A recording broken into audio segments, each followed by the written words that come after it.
I'm Holden Douglas here at Crypto.com Arena, where the Kings paddled past the Ducks 6-1. There were three aspects where the Kings executed to perfection in this dominant victory. One of the biggest areas where the Kings performed really well was the power play. The Kings scored 3 power play goals, and they had 4 penalty kills. Along with the power plays, the Kings completely had the goalie disparity in this game. Darcy Kemper saved 96% of shots on goals, and the Kings' offense matched the defense as well. The Kings had 6 players who recorded at least 2 points in this game.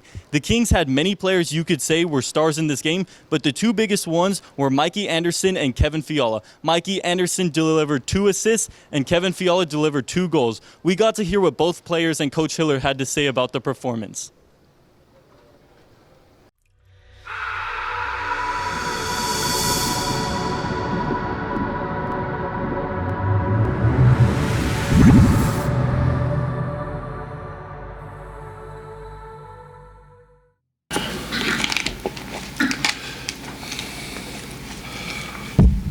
Special teams got plenty of work tonight. Yeah. Kind of like at least like the result of them in terms of both ends. Yeah, it hasn't been too often where we've been on the right side of both of them on the same night, right? We've had different nights where I guess primarily the penalty kill's been pretty good. Power play hasn't been that great this year, but we got them both done. That was the difference in the game, clearly. You may not certainly want them in terms of game flow night to night, but how big is it to at least kind of get practice that, so to speak, that ahead of the postseason here and fine tuning? Yeah, yeah. Well, penalty kill not so much. I mean, there was a lot of calls tonight, and that's what happens sometimes when there's lots of calls early. They keep mounting on each other once you set the standard. So the standard, they kept their standard the whole night. But I thought mine obviously more for our power play than anything else. And with Kuzmenko, and tonight was different with 5 forwards. So yeah, it was a lot of time with the puck and in zone, and we got some pretty good results. 5 forward unit obviously moves the pieces around just a little bit. What did you like about what that look gave you guys tonight with maybe setting up Kevin a little bit more for the shot? Yeah. Well, with Kuzi as the right shot, he's got 4 lefties then, right? So we have our D, typically we have a right D at least, and he doesn't have a one-timer. So with Kuzi, when we work it to Kuzi, at least there's 4 forward options for one-timers or seam or whatever. We saw a couple of them. I think he tried to hit Juice one time up on the up-down one-timer, maybe passed a little bit hard. But then he had Kevin, and then he had Q, and then Kopi's, of course, it was on the back door. So it just gives us lots of options, and Kuzi is pretty good at finding options. You guys are 38-0-2, scoring 3 or more goals. Yeah, really? Yeah. What is? You scooped him, huh? I didn't scoop anything. But what does that mean to you? I mean, what does it say about you? Well, what does it mean to me? We need to score 3 goals. Yeah. Yes. Yeah. Well, it means that we haven't scored enough goals often enough. You know what I mean? Those are the ones that we've lost, clearly. Yeah. No, I mean, it also means we play pretty good defense, because if we score 3, it's usually enough for us. So it's a really interesting statistic. I mean, that's unheard of for me to hear something like that, that one-sided like that. So, yeah, 2 things. Hey, we play good defense. Be nice if we could score more some nights. How pleased are you? You scored on 3 slap shots tonight. Yeah, after all those wrist shots. Oh, you picked up on that from our defensemen, all those wrist shots from the point? Yeah, I mean, no, that's a difference. And sometimes somebody's in your lane and it's difficult to slap it. I get it. But it's a lot easier to step in front of one when it's a wrist shot than some of those slap shots that we saw tonight. Is Kumenko's greatest strength his play recognition? Like, he usually makes the right. Yeah. It doesn't always wind up as a goal, but usually, like, when there's a choice to be made, I think he makes the right choice a lot of the time. Yeah, he's. Yeah, I would agree with that. One thing he can do is he is able individually to open up lanes on the ice. Sometimes you have the puck and people are all over the place. You try to make the right play. He's got the ability to shift, move quickly, and adjust his body. So maybe there wasn't something there, but he knows where it is, and then he's able to make the play. So I think that's part of his individual skill set, not just his decision making. So it's nice to have the combination of the 2, and I think that's probably where he excels. I would agree. Laughs at 17, he's running out of time, might not get to 20, but what would it mean for him to kind of cement his importance to the team to be able to probably more money. Contract year, right? No, yeah, I mean, 20 goals is a marker in the league, there's no question. I think Laugh is somebody that, I think he's pretty well respected with what he's done from showing up here day one to where he is now. He usually gives you an honest effort. He doesn't cheat the game. So as much as I'd like to see him score 20 and continue and beyond, I just think he's a solid player. I think he's earned his stripes amongst his teammates of just being a guy that's going to show up. You'd like it to be night after night. Everybody has an off night, but he's been pretty consistent. Mikey and Gabby each 6-7 minutes on the PK tonight, especially with Drew and Eddie out. How nice is it to just have those two rocks who take so much pride in that part of the game? They made so many plays on that penalty kill tonight too. Like Anaheim moves the puck really well. They had us down low a number of times, and those two just made really, really good plays. And nobody gets a goal or assist, and we can't talk about how many goals they have or how many points they have. But man, I can tell you, their teammates and us as coaches, when we go through that after, some of those plays are like some of the plays that Kuzmenko may have made, high level, but defensively. And there's not a lot of statistics that can measure that, but yeah, just two of the most elite penalty killers, I think, in the league. They've grown into it this year. With this new style of penalty killing, too, it's difficult for the defenseman on the bottom. He really has to recognize situations in a hurry, and those two have done a really good job at it. How do you describe the first half of the game when scoring 3 goals in the first, I think it was 7 shots on goal? Yeah, we didn't have a lot of rubber on them. I mean, I thought the looks were pretty good. So, and I think, Kempe had the one where he turned the corner, he made a good save on. So we didn't have a lot of volume early, but I still thought the quality was there on our chances. Kopi had the one going through the middle. I think that Gavrikov gave him, and Dusselman a nice glove save. So there were quality chances. There just wasn't a lot of shots. Colorado coming in on Saturday. I mean, about measuring stick games. This time of year is kind of playing hot teams. And you guys, St. Louis, Colorado, that's kind of in the class of the West. But what are you looking for in that one to build off a big win today?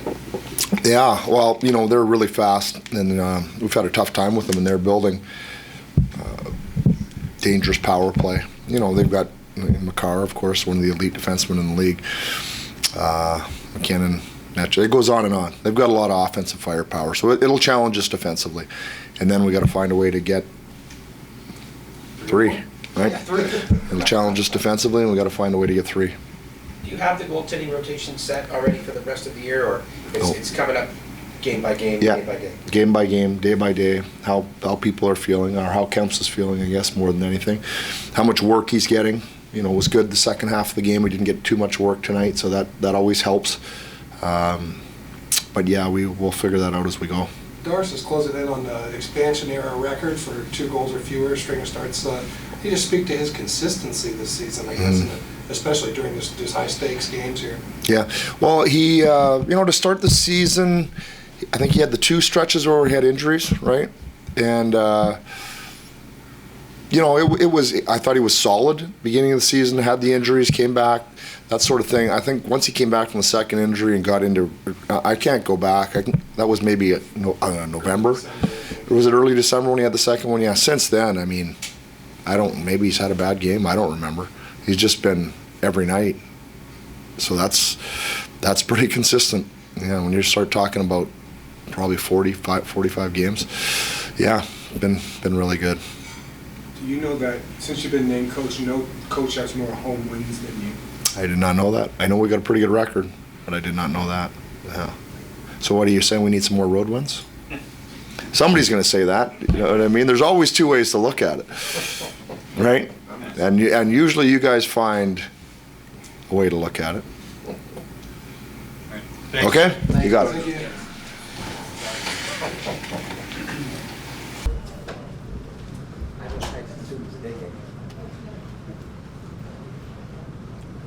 Like, it felt like a bit of a weird game to kind of find a rhythm as a team with all the penalties. How did you kind of see that one unfold from a flow standpoint? Yeah, there wasn't much to it. I don't know what we had in the first 3-4 kills and maybe 2 or 3 power plays. So it sucks for guys that don't kill our power play. It makes it for a long period, but guys stuck with it. Special teams did a good job and ultimately helped get the win. You and Gabby have been the leaders on that PK all year. I think you guys are both 6-7 minutes shorthanded tonight. How much pride do the 2 of you take in that role, especially with guys like Eddie and Dewey not available? Yeah, I mean, we're big defenders. We like making it hard. That's a way we can contribute, and we've found some good chemistry out there together. So something we're happy with, and try and keep building on. Power play tonight. I know you're not on it, but to get 3 goals from that unit, how much of a boost is that for this group to find so much offense that way? Yeah, it's huge. Obviously, you want it cooking this time of year. They've maybe had some ups and downs. That's they'll probably tell you that too. But it's a good time for them to find a groove, find some success, and good for them, but good for the team going forward.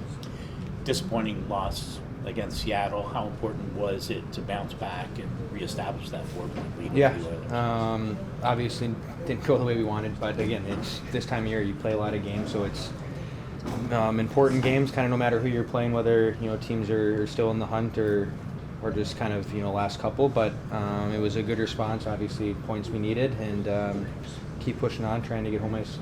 Mo and Burr are guys I think everyone would probably say are excellent teammates, even though they haven't played a ton as of late. How nice is it to see them kind of get this opportunity and run with it and contribute to a win? Yeah, it's awesome. I mean, it's a shitty year for them. I mean, Burr especially, he hasn't played, I don't know since when. So he shows up every day. Same with Mo. They're excited. They got a smile on their face. They're engaged. They bring a lot of positive energy. So it's fun to get them to play. See them play well, because it's a shitty year for them, but they've took it on the chin and been great teammates.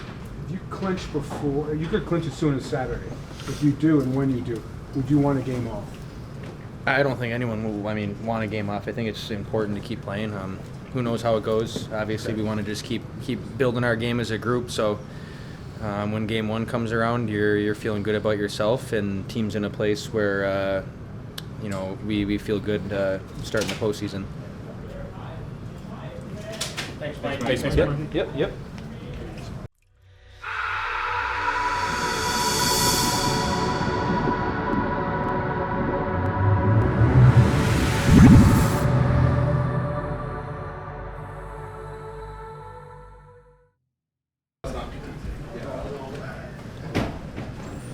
When did you guys start to feel the mojo in this game again, coming off of what happened the other night? Just from the beginning. Maybe not. After the first period, I think just got the legs back. But I felt like even in the first, we didn't have many shots and stuff. But I didn't feel there was no panic and stuff. In the room, I didn't feel like we played bad or anything like that. But just not as good as we can play, and then we just flipped the switch kind of, and then we went from there. It's been a while since we've seen the 5-forward power play. Obviously seemed to have some success tonight. What were your thoughts on going back to that and how it felt tonight? Yeah, it was nice. Obviously success, like you said, so that's the most important thing. That's all that matters. So just a good puck movement overall, dangerous, and so yeah, it was good. What would it mean for you guys to get the PP role and going into the postseason? Yeah, it's always very important, special teams, PP and PK, and today both showed up big time, and we just have to keep it going like that, Not a lot of shots early, but you guys had 3 goals in the first 7 shots. That's going to change a game around in a hurry. And hey, what? Sorry? 3 goals on 7 shots. Yeah, I know. So sometimes they don't go in. Like last game, for example, we had so many chances, so many shots, hit bars and whatever, and we only scored 1. So and today it turned, So we just have to. That's another reason we just have to stay on it, continue what we're doing, believe in the system, believe in us, believe in what we're doing, and just keep on going, keep it going, and eventually it's hopefully going in. Is it hard to find flow and rhythm in a game where there are so many penalties, especially early? Yeah, of course. From my experience, if it's a lot of PK, obviously there is.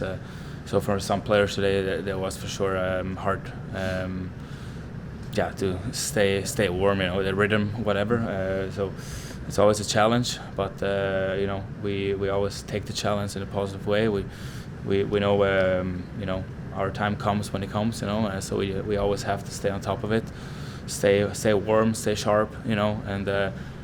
Stay ready when the chance comes. Juice 3 assists tonight. It seemed like he was feeling it, and maybe showing some of that dad strength. Yeah. You went through that recently yourself. Exactly. Just your thoughts on his game, and of course the big milestone for him and Sion too. Yeah, obviously a very, very good game as well.